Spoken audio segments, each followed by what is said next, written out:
Hello, നമസ്കാരം. എല്ലാവർക്കും ഓർമ്മയുണ്ടെന്ന് വിശ്വസിക്കുന്നു.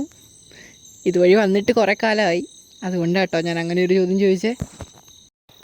കുറച്ചേറെ മെസ്സേജുകൾ കണ്ടു. അത് കഴിഞ്ഞപ്പോഴാണ് എനിക്ക് ബോധോദയം ഉണ്ടായത്, ഇങ്ങനെ ഒരു യൂട്യൂബ് ചാനൽ എനിക്കുണ്ടല്ലോ എന്നുള്ളത്.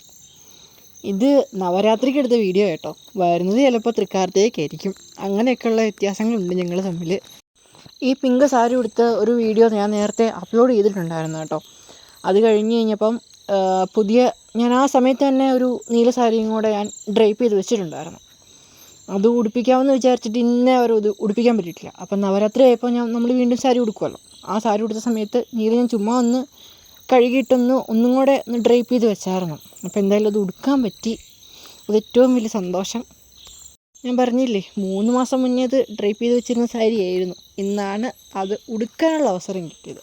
ഇതെനിക്ക് തോന്നുന്നു 4ാമത്തെ ദിവസമാണെന്ന് തോന്നുന്നു ഈ സാരി ഉടുപ്പിച്ചത്. അതുവരെ പിങ്ക് സാരി നമ്മൾ 8 ദിവസം 8 അലങ്കാരങ്ങൾ വേണമെന്നാണ് വിചാരിച്ചത്. 8 എന്ന് പറഞ്ഞു കഴിഞ്ഞാൽ നവരാത്രിക്ക് 8 ദിവസം, 9ാമത്തെ ദിവസം വേറൊരു അലങ്കാരമാണ് ഞാൻ ഉദ്ദേശിച്ചത്. അങ്ങനെ കേട്ടോ ഞാൻ 8 എന്നുള്ളൊരു കോൺസെപ്റ്റ് പറഞ്ഞത്. പക്ഷേ എനിക്ക് സമയപരിധി ഉള്ളതുകൊണ്ട് നമ്മൾ എന്ത് ചെയ്തു, 3 രൂപത്തിൽ ചേർത്തിയേ. അത് ദുർഗാ, ലക്ഷ്മി, സരസ്വതി എന്നുള്ളൊരു കോൺസെപ്റ്റിൽ. അത് കഴിഞ്ഞ് ലാസ്റ്റ് 10th ഡേയിൽ എന്താ പറയുന്നത്, വിജയദശമിയുടെ അന്ന്, അതായത് നമ്മുടെ ലളിതാ പരമേശ്വരി എന്നുള്ള ഒരു ഇതിൽ. പക്ഷേ എനിക്ക് ഒരെണ്ണം പോലും അപ്ഡേറ്റ് ചെയ്യാൻ പറ്റിയിട്ടില്ല. ഞാൻ ഇൻസ്റ്റാഗ്രാമിലാണ് കറക്റ്റായിട്ടെല്ലാം അപ്ഡേറ്റ് ചെയ്യുന്നുണ്ടായിരുന്നു. യൂട്യൂബിൻ്റെ ഒന്നാമത്തെ കാര്യം ഞാൻ ID മറന്നുപോയി. ചെറുതായിട്ടൊന്ന് ഫോണൊന്ന് മാറിക്കഴിഞ്ഞപ്പോഴത്തേക്കും അതിൻ്റെ എന്താ പറയുന്നത്, Gmail ID ഒന്ന് മാറിപ്പോയി. അതാണ് ഏറ്റവും വലിയത്. പക്ഷേ ഞാനത് തപ്പി കണ്ടുപിടിച്ചു കേട്ടോ. എല്ലാവരും ചോദിക്കുന്നതല്ലേ, നമുക്കങ്ങനെ ഉപേക്ഷിക്കാൻ പറ്റില്ലല്ലോ. ഇതിപ്പോൾ ചെയ്തേക്കുന്ന വോയിസ് ഓവറാട്ടോ. ശരിക്കും വീഡിയോയിൽ എടുക്കുന്ന വോയിസ് വേറെയാണ്. പക്ഷേ ലിപ്സിങ് ഒന്നും നിങ്ങൾ നോക്കിയേക്കരുത്. ഞങ്ങൾ അതിൻ്റെ ഇടയ്ക്ക് ഗാനമേള ഉണ്ട്, പരദൂഷണമുണ്ട്, ഇതിൻ്റെ ഇടയ്ക്ക് ഇതെല്ലാം നടക്കുന്നുണ്ട്. അതുകൊണ്ടാണ് ഞാൻ പിന്നെ കൊടുത്തിട്ടില്ല. പിന്നെ സ്പീഡ് കൂട്ടി ഇടണമല്ലോ. നമ്മൾ ഈ 2.5 മണിക്കൂറും 3 മണിക്കൂറും എന്നുള്ളത് നമുക്ക് നേരിട്ടങ്ങ് ഇടാൻ പറ്റില്ല. പരിധിയുണ്ട്.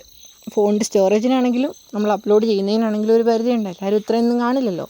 അപ്പം ഞാൻ ആ ഒരെണ്ണം കട്ട് ചെയ്ത് ക്രോപ്പ് ചെയ്താട്ടോ ഞാനിത് ഇട്ടേക്കുന്നത്. അതുകൊണ്ട് ലിപ്സിങ് ഒന്നും നിങ്ങളാരും നോക്കിയേക്കരുതേ. എല്ലാവരും ഒരു ഹെൽപ്പും കൂടി ചെയ്യണം കേട്ടോ. നിങ്ങളുടെ എല്ലാവരുടെയും അഭിപ്രായങ്ങളും അതുപോലെ തന്നെ നിങ്ങൾക്ക് കുറേ അനുഭവങ്ങളൊക്കെ ഉണ്ടാവുമല്ലോ, നല്ല നല്ല അനുഭവങ്ങളും. എല്ലാ അനുഭവങ്ങളും ഞാൻ ഉദ്ദേശിച്ച കേട്ടോ. നല്ലതും ചീത്തയായിട്ടുള്ള ഒരുപാട് അനുഭവങ്ങളുണ്ടാവും. അത് കമൻറ്റ് ബോക്സിൽ രേഖപ്പെടുത്തുകയാണെങ്കിൽ എന്നെപ്പോലെ തന്നെ ബാക്കിയുള്ളവരും കേൾക്കാനും കാണാനും ഒത്തിരി ഇഷ്ടപ്പെടുന്ന ആൾക്കാരുണ്ട് കേട്ടോ. അവർക്ക് തീർച്ചയായിട്ടും ഇത് ഉപകാരപ്പെടും എന്നുള്ളതാണ് ഏറ്റവും വലിയൊരു പരമാർത്ഥം. നമ്മളുടെ ഉള്ളിലെ ഓരോരോ അറിവും ബാക്കിയുള്ളവർക്ക് ചിലപ്പോൾ ഓരോ പടികളായിരിക്കും. ജീവിക്കാനുള്ളതും അതുപോലെ തന്നെ ആസ്വദിക്കാനുള്ള സന്തോഷം കൊടുക്കുന്നതൊക്കെ ഓരോ നിമിഷങ്ങളാണെങ്കിൽ നമുക്കത് ഏറ്റവും വലിയൊരു ഹാപ്പി മൊമെൻ്റ് അല്ലേ.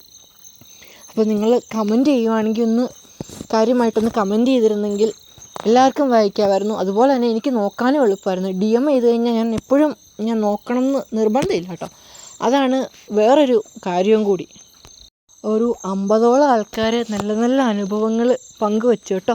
അതുപോലെ തന്നെ വേറെ കുറേ അനുഭവങ്ങളുണ്ട്, ഇല്ലെന്ന് ഞാൻ പറയുന്നില്ല. പക്ഷേ ഉണ്ടല്ലോ, ഇത് കേട്ട് കഴിഞ്ഞപ്പം എന്താ പറയണേ, അവരെ കണ്ടുപഠിക്കാൻ സത്യത്തിൽ എന്നെ തോന്നിയത്. എനിക്ക് അത്രയ്ക്ക് ഒരു എന്താ പറയണേ, ഒന്നും അല്ലാന്നേ. അവരുടെയൊക്കെ ഓരോരോ അനുഭവങ്ങൾ കേൾക്കുമ്പോൾ നമ്മളെടുത്ത് എന്താ പറയുക, വാരി കെട്ടിപ്പിടിക്കാൻ തോന്നില്ല. അങ്ങനെ ഒരു അനുഭൂതിയാണ്. ശരിക്കും കണ്ണ് നിറഞ്ഞു പോകും. നമുക്ക് മനസ്സങ്ങോട്ട് സന്തോഷം കൊണ്ട് നിറയുന്ന ആ ഒരു മൊമെൻ്റ് ഉണ്ടല്ലോ, അത് നമുക്ക് കറക്റ്റായിട്ട് അറിയാൻ പറ്റും. എന്നെ വല്ലാതെ എന്താ പറയുക, എനിക്ക് ഒരു ഹാപ്പി മൊമെൻ്റ് തന്നു കേട്ടോ. അത് പറയാതിരിക്കാൻ പറ്റില്ല. ഒരു സമാധാനം, ഒരു സന്തോഷം, അതുപോലെ തന്നെ ഒരു തൃപ്തി എന്നൊക്കെ പറയലേ, അതാണ് ഏറ്റവും വലിയ ഭക്തിയുടെ ഏറ്റവും വലിയ ലക്ഷണം കേട്ടോ. അതെനിക്ക് ബാക്കിയുള്ളവർ കൂടെ കാണാൻ പറ്റിയതിലും ഒക്കെ ഉണ്ട്. അതുപോലെ തന്നെ പിന്നെ എന്തിനാണ് യൂട്യൂബിൽ ഇതെല്ലാം അപ്ലോഡ് ചെയ്യുന്നത് എന്ന് ചോദിക്കുന്ന ആൾക്കാരോട് എനിക്കൊന്നേ പറയാനുള്ളൂ, വേറൊന്നുമല്ല. കുറേ പേര് കാണാൻ ഇഷ്ടപ്പെടുന്നവരുണ്ട്, ഇതുപോലെ ചെയ്യാൻ ഇഷ്ടപ്പെടുന്നവരുണ്ട്, അതുപോലെ എന്താ പറയണേ, ഇതൊരു മോട്ടീവായിട്ട് പറയാൻ ഇഷ്ടപ്പെടുന്നവരുണ്ട്. അപ്പോൾ അവർക്കെല്ലാം ഒരു മോട്ടിവേഷൻ ആയിക്കോട്ടെ എന്ന് ഓർത്തുകൊണ്ടാണ് കേട്ടോ. അതുപോലെ തന്നെ അവരുടെ ഒരു സന്തോഷം, കുറേ പേര് സന്തോഷം ഞാൻ പറഞ്ഞല്ലോ പങ്കുവെച്ചു എന്നുള്ളത്.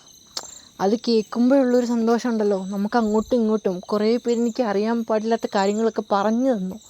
അതൊക്കെ കേൾക്കുമ്പോൾ നമുക്ക് കൊടുത്തും വാങ്ങിച്ചും, പണ്ടത്തെ നമ്മുടെ ഒരു ബാറ്റേഡ് സിസ്റ്റം പോലെ എന്താ പറയുന്നത്, കൊടുക്കുക വാങ്ങിക്കുകയാണല്ലോ എന്ന് പറഞ്ഞ പോലെ തന്നെ ഭയങ്കര സന്തോഷമായിരുന്നു. ഇങ്ങോട്ട് അനുഭവം പറയണു, നമ്മളുടെ അനുഭവം പറയുക എന്നുള്ളതിനല്ല, അതിൻ്റെ അകത്തെ തൃപ്തിയെ നമ്മൾ കാണാൻ ശ്രമിക്കുക എന്നുള്ളതാണ്. അവിടെയാണ് നമ്മളുടെ മനസ്സ് എന്താ പറയുന്നത്, ഒരു ഹാപ്പി ലെവലിലോട്ട് വരുന്നത്. ശരിക്കും എനിക്ക് അതാട്ടോ ഹാപ്പി.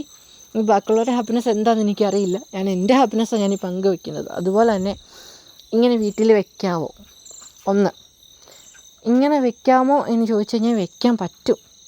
നമ്മളുടെ ഉള്ളിലാടോ നമ്മുടെ സന്തോഷം ഇരിക്കുന്നത്, അല്ലാതെ വേറൊരു ആളുടെ ഉള്ളിലല്ല ഇരിക്കുന്നത്. വേറൊരു ആളുടെ ഉള്ളിലെ നമുക്ക് എടുക്കാൻ പറ്റില്ല. അവരുടെ സന്തോഷം വേറെ ആയിരിക്കും. ചിലർക്ക് കണ്ടിട്ടില്ല, മറ്റേ ഹോട്ട് വീൽസിൻ്റെ ടോയ്സ് കളക്ട് ചെയ്യുന്നത്. അവർക്കതിൽ ഓരോ കാറും കിട്ടുമ്പോൾ അവർക്ക് അതിൻ്റെ അത്രയും സന്തോഷമാണ്. അത് പറഞ്ഞ പോലെ തന്നെ എനിക്ക് ഭഗവാൻ എടുത്തിരിക്കുന്നതും ഭഗവാൻ ഒരുക്കുന്നതും എനിക്ക് ഭയങ്കര സന്തോഷം, എനിക്കൊരു തൃപ്തിയാണ്. ഭഗവാൻ എടുത്തിരിക്കും തോറും എനിക്ക് എന്താ പറയണം, ആ ഒരു ഞങ്ങൾ പറഞ്ഞല്ലോ ഇതിൻ്റെ ഇടയ്ക്ക് ഞങ്ങൾ സംഗീത കച്ചേരിയൊക്കെ ഉണ്ടെന്ന് എന്ന് പറഞ്ഞ പോലെ നമ്മൾ നമ്മുടെ അനുഭവം പങ്കുവയ്ക്കും, ഭഗവാൻ എല്ലാ എസ് മൂളും. ഇങ്ങനെയൊക്കെ തന്നെ നമുക്കൊരു തൃപ്തി ഉണ്ടല്ലോ, നമ്മളെല്ലാം തുറന്നു പറയുമ്പോൾ നമുക്ക് കിട്ടുന്നൊരു സന്തോഷം. ആ സന്തോഷം എനിക്കിവിടെ കിട്ടുന്നുണ്ട്. അതുപോലെ തന്നെ വെക്കാമോ, ഇനി ബാക്കിയുള്ളവർ എന്ത് പറയും എന്ന് വിചാരിക്കുന്നവരോട് എനിക്കൊന്നും പറയാനില്ല. നിങ്ങൾ ബാക്കിയുള്ളവരെ ആശ്രയിച്ച് ജീവിക്കുക എന്നുള്ളത് മാത്രമേ ഉള്ളൂ. നിങ്ങൾക്ക് നിങ്ങളുടേതായ ഒരു ക്ലസ്റ്ററിൽ നിങ്ങളായിട്ട് ക്രിയേറ്റ് ചെയ്യുക, നിങ്ങളെക്കൊണ്ട് പറ്റുന്ന രീതിയിൽ മതി. അതായത് എന്തായാലും എല്ലാവർക്കും ഉണ്ട്, ഇല്ലയെന്ന് ഒരിക്കലും പറയാൻ പറ്റില്ല. ഒരു 100-ൽ 99% ആൾക്കാർക്ക് ഉണ്ട്. പക്ഷെ ആരും അക്സെപ്റ്റ് ചെയ്യുന്നില്ല എന്നുള്ള ഒരൊറ്റ സത്യം അതിനകത്ത് പറയാനുള്ളൂ. ഒന്ന് ഓർത്ത് നോക്കിയാൽ, അതായത് നമ്മുടെ വീട്ടിൽ ഈശ്വരൻ്റെ ചൈതന്യമില്ലാതെ വേറെ ആരുടെ ചൈതന്യമാണ് വേണ്ടേ? ചേട്ടാൻ്റെയോ ആരുടെയാണ് വേണ്ടേ? ഒന്ന് പറഞ്ഞാൽ കൊള്ളാവുന്നുണ്ട്. എനിക്കിതുവരെയായിട്ട് മനസ്സിലായിട്ടില്ല. എല്ലാവർക്കും മഹാലക്ഷ്മി വീട്ടിലോട്ട് കയറി വരണം. മഹാലക്ഷ്മി വീട്ടിലോട്ട് കയറി വരണമെങ്കിൽ എന്ത് ചെയ്യണം? ഭഗവാൻ ഉള്ളിടത്തേ ഭഗവതി ഉള്ളൂ, ഭഗവതി ഉള്ളിടത്തേ ഭഗവാനും ഉള്ളൂ. ഇവർ രണ്ടുപേരും നല്ല അണ്ടർസ്റ്റാൻഡിങ് ഉള്ള ആൾക്കാരാണ്. ഇവർ രണ്ടുപേരും ഓർക്കാത്ത, നമ്മൾ ഒരാളെ ഓർത്താൽ, നമ്മളൊരാളെ വിളിച്ചാലേ വീട്ടിലോട്ട് വരുള്ളൂ. ആരും തന്നെ കയറി വരുന്ന അപൂർവമായിട്ടുള്ള അവസരങ്ങളേ ഉള്ളൂ കേട്ടോ. ഈശ്വരന്മാരുടെ കാര്യം പറഞ്ഞാൽ അവർക്ക് ഹെവി ഡ്യൂട്ടിയുള്ള ആൾക്കാരാണ്. ഉള്ള കാര്യം പറയാമല്ലോ, നമ്മൾ മാത്രം വിളിക്കുന്നതല്ല, ഇഷ്ടംപോലെ ആൾക്കാർ വിളിക്കുന്നത്. ഇവരുടെയൊക്കെ അടുത്ത് പോയിട്ട് വരണ്ടേ? നമ്മുടെ അടുത്ത് വരണമെങ്കിൽ നമ്മൾ അങ്ങോട്ട് കൊണ്ടുപോയി കത്ത് കൊടുത്താലേ നമുക്ക് ഇങ്ങോട്ട് കിട്ടുള്ളൂ. ആ കത്താണ് നമ്മുടെ പ്രാർത്ഥന. നമ്മൾ ഏതെങ്കിലും ഒരു രീതിയിലോ ഒരു നേരം നമ്മൾ എന്താ പറയുന്നത്, വലിയ രീതിക്ക് ഞാൻ പറയാം, ഇതിൻ്റെ അകത്ത് ആഡ് ചെയ്യാൻ പറ്റില്ലെങ്കിലും ഞാൻ വേറൊരു വീഡിയോയിൽ എൻ്റെ പഴയ കൃഷ്ണൻ്റെ ഒരു എന്താ പറയുക പൊസിഷൻ, ആ ഒരു ലെവൽ ഞാൻ കാട്ടിത്തരാം. എന്തായാലും ഞാൻ കാട്ടിത്തരാം കേട്ടോ. അത് ആ ഒരു ലെവലിൽ നിന്ന് ഈ ലെവലിൽ വന്ന് നിൽക്കണം. അതിലെനിക്ക് അഭിമാനമുണ്ട്.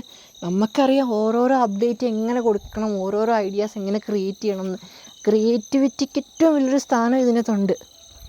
അത് എന്നെ പഠിപ്പിച്ചത് ഭഗവാൻ, എൻ്റെ ഗുരുവായിട്ട്. ശരിക്കും പറഞ്ഞാൽ എനിക്കൊരു ഗുരുക്കന്മാരില്ല, എന്നെ പഠിപ്പിച്ചതേ ഭഗവാൻ.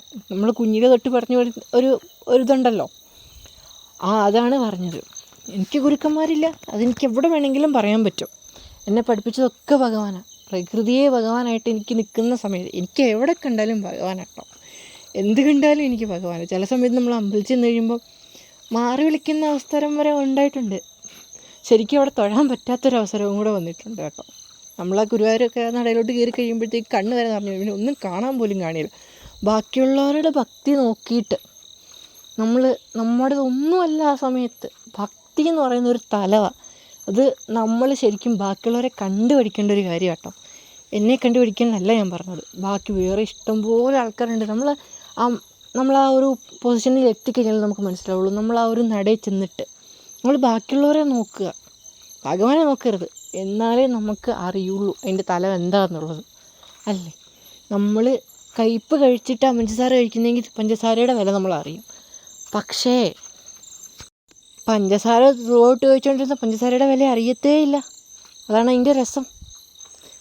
അപ്പോൾ ഇത്രയും കഥ കിട്ടു. ഇതാട്ടോ ഫൈനൽ ഔട്ട്ഫിറ്റ് എന്ന് പറഞ്ഞു കഴിഞ്ഞാൽ അറിയാമല്ലോ, നമ്മൾ നേരത്തെ ചാർത്തിയിട്ടുള്ള അലങ്കാരം തന്നെ. വേറെ ഞാൻ ഓർണമെൻറ്റ്സ് ഒന്നും സെറ്റ് ചെയ്തിട്ട് അങ്ങ് കറക്റ്റായിട്ടില്ലായിരുന്നു. പെയർ ചെയ്ത് നോക്കിയിട്ട് എനിക്ക് അത്ര ഇങ്ങനെ ഇഷ്ടപ്പെട്ടിട്ടൊന്നുമില്ല. പിന്നെ ചെറുതായിട്ടൊന്ന് ചന്ദനം ചേർത്തിട്ടുണ്ട്. ചന്ദനം ചേർത്തിരുന്ന ക്ലിം ഫിലിം അല്ലെങ്കിൽ ടിൻ ഫോയിൽ, അലുമിനിയം ഫോയിലില്ലേ, അത് വെച്ച് കവർ ചെയ്തിട്ട്. കാരണം അലങ്കാരം ചന്ദനം വേറുള്ള എന്താ പറയുക ഓർണമെൻറ്റ്സിൽ, അത് ഫിറ്റ് ചെയ്തേക്കുന്ന ഓർണമെൻറ്റ്സ് പിടിച്ച് കഴിഞ്ഞ് കഴിഞ്ഞാൽ പിന്നെ പോരാൻ ഭയങ്കര പാടാണ്, ഡാമേജ് വരാൻ നല്ല സാധ്യതയുണ്ട്. അത് മുന്നിൽ കണ്ടോണ്ട് കേട്ടോ ഞാൻ ജസ്റ്റ് ഒന്ന് അതിനൊരു ഗോളക പോലെ ചാർത്തിയിട്ട് ചെയ്തേക്കുന്നത്.